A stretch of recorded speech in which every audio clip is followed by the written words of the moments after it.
Hey everyone, welcome back. You're watching Non-Professional Creativity Everywhere. This is the first episode in this series I'm trying out. I don't know if it'll continue, but basically I want to just illustrate the idea that creativity doesn't just lie in art, it lies everywhere. It doesn't just lie in, things when we talk about creativity, arts and crafts and stuff like that. It lies everywhere. It lies in music, it lies in writing, and I hope to have a bunch of co-hosts with me in this series, but we're going to be talking about art as the beginning of this series.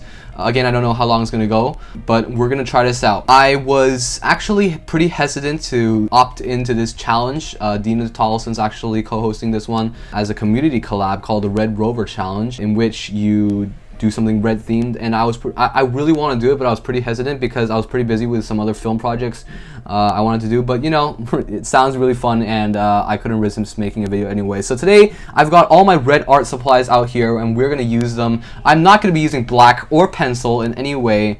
I'm going to be relying on these sketching pencils for that. I'm going to be relying on all my other colors, including this Expo marker. I don't even know how I'm using this. If I dip my brush in there, is it gonna ruin my brush? I don't know. I bet somebody in the comments like, don't do it, but whatever. I'm gonna try it and we're gonna see what happens, and if it ruins my brush, I'll know not to do it next time. And we've got some of these. These are watercolors, and we got red Copics. These are all the R's in my collection, so like in the color family. This will be an R59, and that's a pretty dark color to begin with. So let's get started. I have no idea what's going to come out, but I know that it's going to be creative, and I know that it is going to be really fun. So let's get started.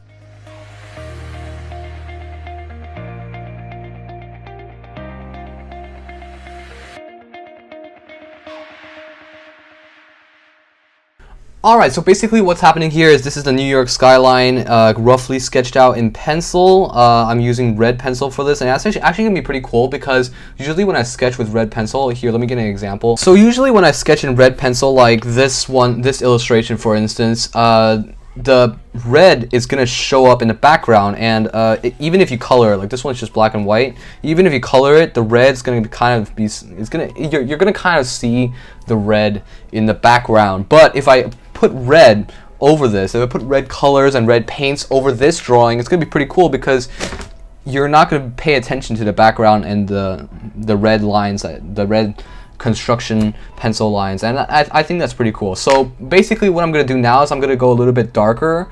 I'm going to start using my Copics maybe to start putting in some color, but I'm going to go back into time lapse, and I'm going to come back once I finish coloring in some of these buildings with Copic.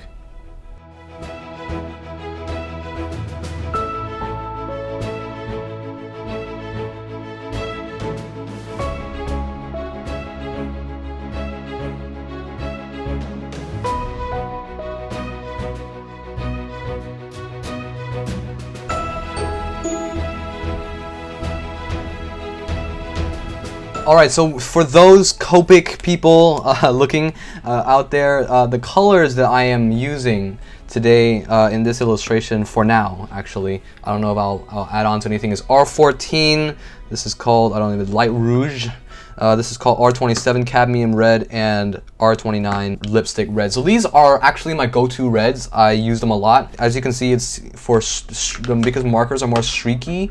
You can definitely use them to make streaky effects like this. And I'm going to use paint later, so if you don't know, it's like all the buildings are floating or whatever.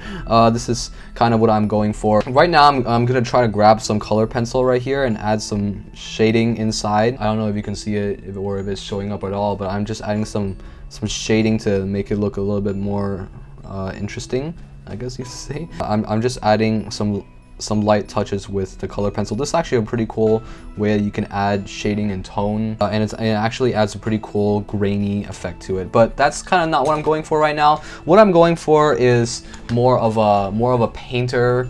I don't know how you would, I don't even know how you would say it, but kind of an abstract art kind of look. But basically what I'm doing now is I'm adding another layer of darkness. I don't even know what I'm doing here. I haven't filmed videos in a long time, man. I'm losing it. But anyways, I'm just continuing to add more layers up here. I don't want it to look that orangish, which is why I'm continuing to add layers. and just streaking it along. You know, it's like this layered effect. I think layers are the safest way to go. You don't want to go completely dark, just in case, you know, you don't get the right effect that you want. And so basically what I'm doing with this is I'm just continuing to add layers. This is now R39. It's called Garnet. This is called R59 Cardinal. I don't know if I'll use it. Maybe I will. Yes, I will. And I'm just adding more layers upon layers, and I'm just continuing to do that. And then I think now we're pretty much good. I'm gonna add one last touch right here with this red pen. I think that's a pretty cool effect that you can add. But now we're gonna move on to the interesting part. We're gonna move on to the ink, and now is the moment of truth. Let me just find it here. Whether my brush will be ruined by putting by adding various ink. I don't know if it'll work. I'm gonna try it on a spare piece of paper here, and apparently it works. It's actually pretty cool. I'm just gonna put this aside right here, pull back my illustration. I'm just gonna be adding these streaks right here just to make sure I don't ruin the drawing on the first time. I'm gonna have to wash my brush so much after this. I don't think it can even be washed. I'm just gonna start. It looks alright. So I'm this is basically the same effect as Copic. So now I'm gonna put away my brush. I'm gonna bring out the watercolors, and I'm gonna add like this sort of like a waterish splatter effect here.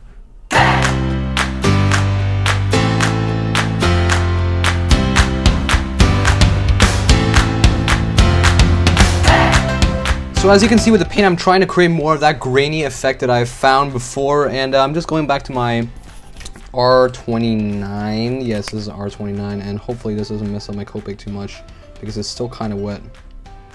Smoky effect that you can get from the marker. It is still kind of wet. I should hold back before I lose my. This part seems kind of drier.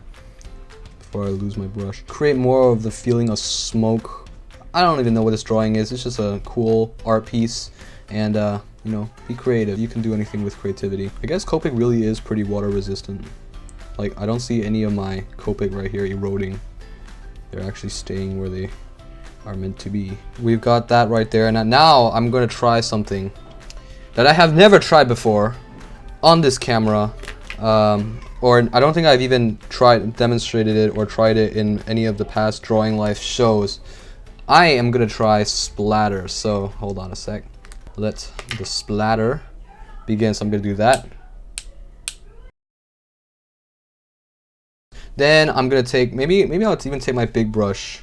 Let's try that and try to splatter with the Copic. As you can see, adding a lot more powerful splatter right here. And we're trying to focus it on the bottom, right? But some are going up there, and that actually looks pretty cool. See these like lines right there? That's what I was really trying to go for. The old splatter, comic book-ish kind of feel, and I think I really pulled that off barely. I'm actually pretty happy with how this came out. But this illustration is not yet finished. I'm going to yet continue my craziness. I'm gonna scan this into the computer, and we're gonna have some fun in Photoshop.